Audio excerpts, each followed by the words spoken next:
स्वागत दोस्तों, आगे के सामने मौत चलेंगे। सबसे पहले सबसे बड़ी घटना को बताएंगे दोस्तों। उत्तर प्रदेश के विधानसभा चुनाव से पहले कांग्रेस पार्टी की नेत्री प्रियंका गांधी के एक सिपाही पहुंचे उत्तर प्रदेश दोस्तों, जिसके बाद उन्होंने एक ऐसा समीकरण बनाने की कोशिश की है दोस्तों, जिससे इंडिया गठबंधन को मिलने वाली है जोरदार तरीके की ताकत। बताएंगे कि ऐसे नेता के घर पर पहुंचे हैं कांग्रेस के प्रभारी, जिनसे मुलाकात के बाद पूरी तरीके से उत्तर प्रदेश की सुगबुगाहट को और ज्यादा मिल चुका है दोस्तों, और बहस शुरू हो चुकी है। बताएंगे डिटेल में पूरी अपडेट करके चलेंगे आज की सारी बड़ी खबरें। लेकिन उससे पहले अगर आप भी मानते हैं कि धर्मेंद्र प्रधान के बाद उत्तर प्रदेश में बीजेपी का किला ध्वस्त होने जा रहा है, तो इस वीडियो को लाइक करके लाल बटन दबाकर चैनल को सब्सक्राइब करके बेल आइकन दबाकर कमेंट बॉक्स अपनी राय जरूर लिख बताएगा। ज्यादा से ज्यादा वीडियो को शेयर कीजिएगा। चलते हैं सबसे पहले सबसे बड़ी ब्रेकिंग न्यूज अपडेट की तरफ दोस्तों, जहां पर उत्तर प्रदेश के विधानसभा चुनाव को लेकर सभी राजनीतिक दलों ने अपनी अपनी तैयारियां तेज कर दी है दोस्तों। ऐसे में अब जो बड़ी अपडेट है वो ये की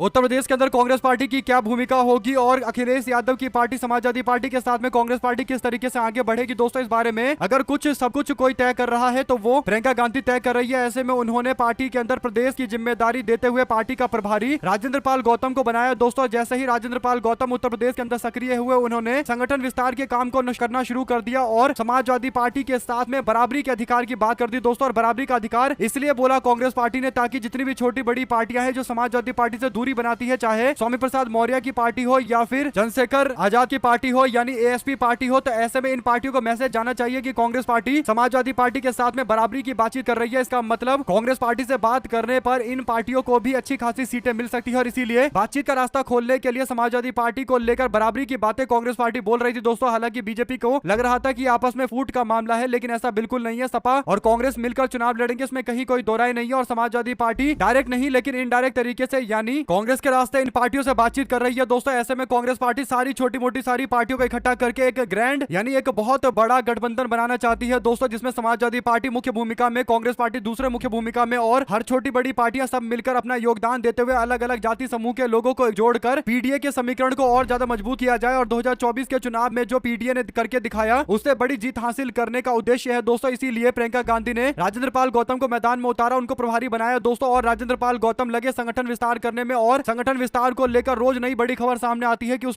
पार्टी का वो नेता यहां से वहां से आकर कांग्रेस पार्टी में शामिल हो रहा है। यानी लोगों को उम्मीद है कि कांग्रेस पार्टी और समाजवादी पार्टी मिलकर बीजेपी को सत्ता से उत्तर प्रदेश के अंदर बेदखल करने जा रहे हैं दोस्तों। ऐसे में अब राजेंद्र पाल गौतम ने एक और दिग्गज नेता से मुलाकात की है, पूर्व कैबिनेट मंत्री और समाजवादी पार्टी में भी रहे और बसपा के अंदर भी नंबर 2 के नेता माने जाते थे, बीजेपी में कैबिनेट मंत्री हुआ करते थे दोस्तों। और ओबीसी समाज में अपनी जबरदस्त तरीके की पकड़ रखते हैं, यानी खासकर जो ओबीसी समाज का एक बड़ा वर्ग है दोस्तों, जो मोहन यादव ओबीसी वोटर कहे जाते हैं, यानी कोयरी, मौर्य और कुशवाहा और साक्य समाज के लोग, जिनको समाजवादी पार्टी से दूर करने के लिए बीजेपी तमाम तरीके के तिगड़म लगाती है। चाहे केशव प्रसाद मौर्य को अपनी पार्टी का उप मुख्यमंत्री बनाना हो या फिर सुरेंद्र कुशवाहा को टिकट देकर मैदान में उतारकर स्वामी प्रसाद मौर्य के खिलाफ चुनाव लड़वाना हो, ऐसे में इन सारे नेताओं के इर्द गिर्द बीजेपी नॉन यादव ओबीसी को अपने साथ में लेकर आ जाती है दोस्तों। लेकिन कांग्रेस पार्टी स्वामी प्रसाद मौर्य से संपर्क के साथ रही है और राजेंद्र पाल गौतम ने उनके घर पर जाकर मुलाकात की है दोस्तों। कई घंटे तक बातचीत हुई है और इसके बाद स्वामी प्रसाद मौर्य जो इन तीनों समुदाय में एक अच्छी खासी पकड़ रखते हैं दोस्तों, खासकर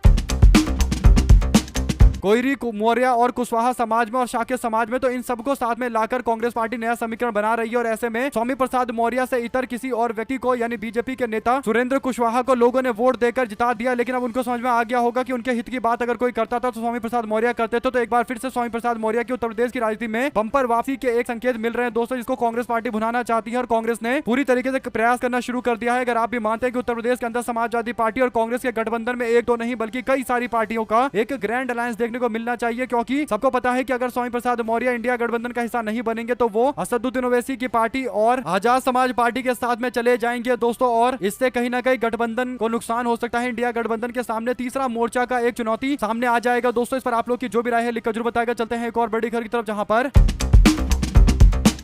उत्तर प्रदेश के अंदर कांग्रेस पार्टी के प्रभारी राजेंद्र पाल गौतम का मंगलवार को हापुड़ के अंदर कांग्रेसी कार्यकर्ताओं ने निजामपुर बाईपास के पास स्वागत किया। जिला और शहर कांग्रेस कमेटी के पदाधिकारियों ने उन्हें फूल मालाएं पहनाई दोस्तों और जय भीम का पटका उठाकर अभिनंदन किया गया। और कांग्रेस के जिला अध्यक्ष राकेश त्यागी के साथ साथ कई और वरिष्ठ नेता मौजूद रहे। सब राजेंद्र पाल गौतम का स्वागत कर रहे हैं दोस्तों। प्रदेश के अंदर संगठन विस्तार की जिम्मेदारी इनकी है और इन्होंने जो समीकरण पार्टी को बनाकर दिए हैं वो 24 में भी चला था और इस बार 27 के चुनाव में भी चलेगा, इसमें कहीं कोई दो राय नहीं है। चलते हैं एक और बड़ी अपडेट दोस्तों, जहां पर फेसबुक मेटा मेटा ने प्रधानमंत्री मोदी की जंजी पोस्ट हटाने के लिए माफी मांगी है। दोस्तों मेटा ने बताया कि पोस्ट तकनीकी गड़बड़ियों के कारण हटाई गई। कंपनी के प्रवक्ता ने कहा कि वीडियो गलती से हटाया गया था, जिसे अब दोबारा से बहाल कर दिया गया है। सरकार ने इस मामले को गंभीरता से लिया और अधिकारी को तलब किया गया है। दोस्तों यानी नेता प्रतिपक्ष राहुल गांधी के वीडियो और पोस्ट को डिलीट कर दिया जाता है तब सरकार के द्वारा कोई संज्ञान नहीं लिया जाता, लेकिन नरेंद्र मोदी वाला पोस्ट डिलीट कर दिया तो तुरंत संज्ञान ले लिया गया। अगर आप भी मानते हैं कि विपक्ष के लोगों की आवाज दबाना भी उतना बड़ा मुद्दा है जितना नरेंद्र मोदी का वीडियो डिलीट करने का है, तो क्या दो अलग अलग मामलों पर बीजेपी लोगों के दो अलग अलग तरीके के रवैये को लेकर सवाल नहीं खड़ा होता? बिल्कुल खड़ा होता है दोस्तों। डंके की चोट पर इस पूरे मामले को लेकर सवाल खड़े किए जाने चाहिए। आप लोग अपनी राय जरूर लेकर बताएगा। चलते हैं एक और बिग न्यूज अपडेट की तरफ, जहां पर